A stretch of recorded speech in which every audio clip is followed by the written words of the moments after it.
teman-teman semua, perkenalkan, nama saya Serafina Nur Azahra dengan NIM K54244042 dari Pendidikan Geografi Angkatan 2024. Di sini, kita akan memulai sebuah petualangan yang seru menembus langit untuk membedah topik geografi yang sangat luar biasa, yaitu dinamika atmosfer dan dampaknya bagi kehidupan di bumi. Pastikan kalian simak video ini sampai habis ya, karena kita akan melihat bagaimana langit melindungi dan menggerakkan kehidupan kita sehari-hari. Yuk kita mulai! Pernahkah kalian membayangkan apa yang terjadi jika bumi kita sama sekali tidak memiliki udara? Nah, untungnya bumi kita diselimuti oleh sesuatu yang disebut atmosfer. Istilah atmosfer ini berasal dari bahasa Yunani yaitu atmos yang berarti uap dan sphaira yang berarti lapisan. Jadi, secara sederhana, atmosfer adalah lapisan gas raksasa yang membungkus bumi kita. Fungsinya sangat vital teman-teman. Dia bertindak seperti jaket pelindung yang menahan radiasi sinar ultraviolet ekstrim dari matahari di siang hari, menjaga kehangatan bumi di malam hari, dan melindungi kita dari ancaman hantaman meteor jatuh. Meskipun tidak terlihat oleh mata telanjang, jaket pelindung bumi ini sebenarnya terbentuk dari kombinasi berbagai macam gas yang komposisinya sangat seimbang. Sektor terbesar dikuasai oleh gas nitrogen, yaitu sebesar 78%. Gas ini melimpah namun cenderung stabil. Lalu, gas paling penting bagi makhluk hidup yaitu oksigen menempati urutan kedua dengan porsi 21% yang kita hirup setiap detik untuk bernapas. Sisa 1%-nya barulah diisi oleh gas-gas lain seperti argon sebesar 0,9%, karbon dioksida sebanyak 0,03%, dan serta sedikit uap air dan neon. Hebatnya lagi, atmosfer kita tidak terbentuk satu lapisan yang seragam, melainkan berlapis-lapis membentuk benteng pertahanan langit yang bertingkat.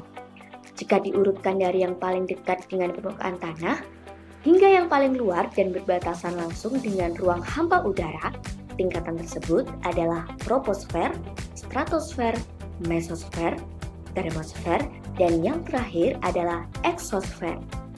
Setiap tingkatan ini memiliki fungsi, karakteristik suhu, jarak ketinggian, dan keunikannya masing-masing yang mendukung kehidupan di bawahnya. Nah, mari kita bahas lapisan yang paling dekat dengan kita, yaitu troposfer, yang berada di ketinggian 0 sampai 12 km. Disinilah dinamika cuaca yang sesungguhnya terjadi, mulai dari terbentuknya awan, hujan, pelangi, hingga badai petir yang mencekam. Di mana setiap kita naik vertikal setinggi 100 meter, suhu udara akan otomatis merosot turun sebanyak 0,6 derajat Celcius. Itulah alasan ilmiah kenapa kalau kita mendaki gunung, udaranya bakal terasa makin dingin dan menusuk tulang seperti ini. Atmosfer tadi, kita sering mendengar istilah cuaca dan iklim. Ingat ya, dua konsep ini berbeda dan jangan sampai tertukar saat ujian. Cuaca adalah kondisi fisik atmosfer harian yang areanya sangat sempit dan perubahannya terjadi sangat cepat dalam hitungan jam. Contohnya, pagi hari cerah panas tapi siangnya tiba-tiba hujan badai.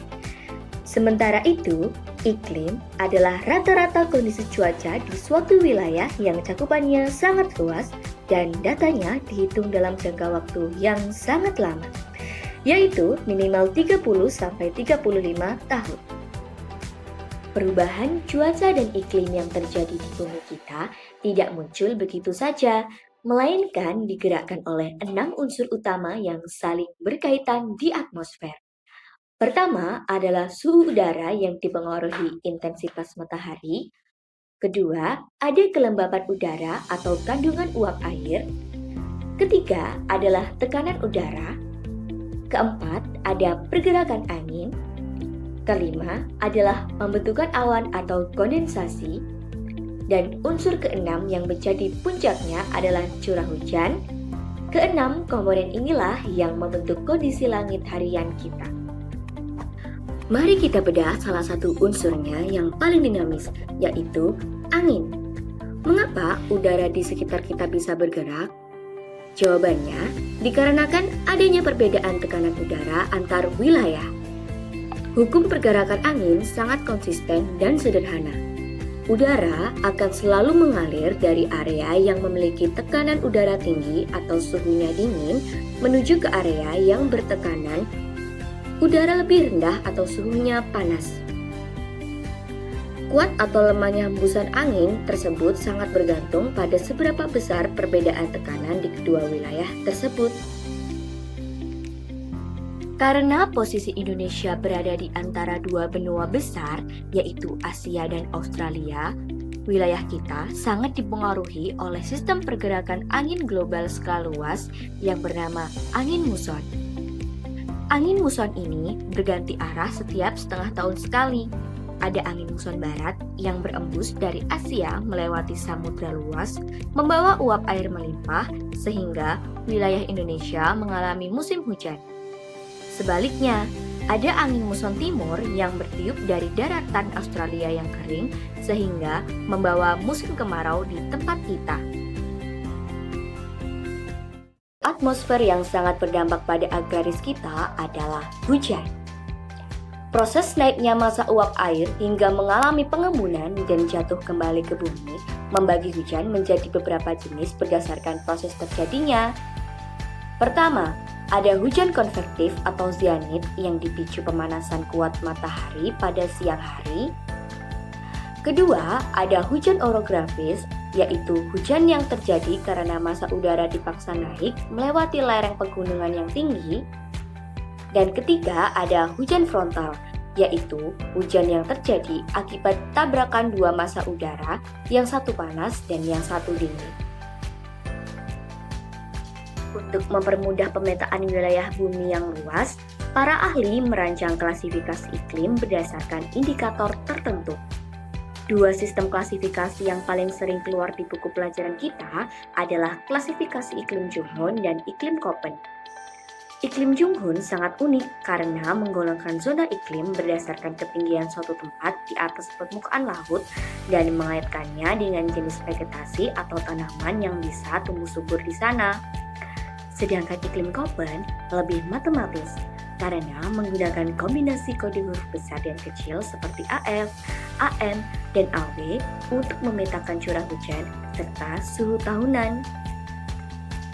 Nah, di zaman modern sekarang ini, kita bisa dengan mudah mengecek apakah besok akan hujan atau cerah hanya lewat layar HP. Bagaimana caranya?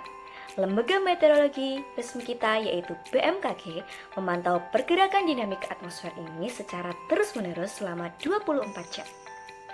Mereka memanfaatkan teknologi canggih seperti jaringan satelit cuaca di luar angkasa, radar cuaca Doppler, hingga alat sensor tanah otomatis yang dinamakan AWS atau Automatic Weather Station untuk mengolah data dan memprediksi cuaca secara presisi. Sayangnya, kondisi atmosfer pelindung bumi kita saat ini sedang tidak baik-baik saja akibat ancaman pemanasan global. Aktivitas industri, asap kendaraan bermotor, dan penambangan hutan ilegal melepaskan emisi gas rumah kaca seperti karbon dioksida secara berlebihan ke langit. Gas polusi ini berkumpul dan menyumbat lapisan atmosfer kita. Akibatnya, radiasi panas matahari yang seharusnya dipantulkan kembali keluar angkasa justru menjadi terperangkap di dalam bumi. Fenomena inilah yang dinamakan efek rumah kaca, yang membuat suhu bumi kita terus melonjak naik. Dampak dari ketidakseimbangan atmosfer ini sangat nyata merusak kehidupan kita, mulai dari munculnya cuaca ekstrim yang tidak menentu, bencana banjir bandang, hingga kekeringan panjang yang memicu gagal panen massal bagi para petani. Namun, kita tidak boleh tinggal diam dan menyerah begitu saja. Kita bisa melakukan langkah mitigasi nyata dari sekarang. Caranya, dengan mulai beralih menggunakan energi terbarukan yang bersih, melakukan aksi reboisasi atau menanam pohon kembali, serta berkomitmen menjalankan gaya hidup ramah lingkungan. Wah, tidak terasa kita sudah sampai di akhir pembahasan materi geografi hari ini. Kita kita sudah belajar banyak hal, mulai dari fungsi lapisan atmosfer, unsur pembentuk cuaca, pola iklim, hingga aksi nyata untuk menjaga kelestarian langit bumi kita.